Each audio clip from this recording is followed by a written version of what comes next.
waving at me? Or? Okay. All right, David. Get it. Hey! Yeah, you. Slam! So is it supposed to hit in the green?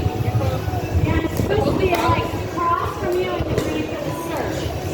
And then all the other shots anywhere in the red or green, but if it's in the red, you can't hit it from up in the air. Okay. That's called the kitchen. You have to like let it down. So it always has to bounce before you hit it? In the red. Oh, in the red. Okay. That way you don't hurt somebody like slam. That makes it harder too. Yeah, like it's called kitchen.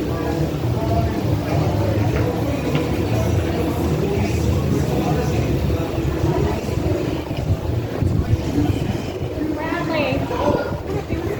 Bradley, you want to play? You have a nice spot. Come on.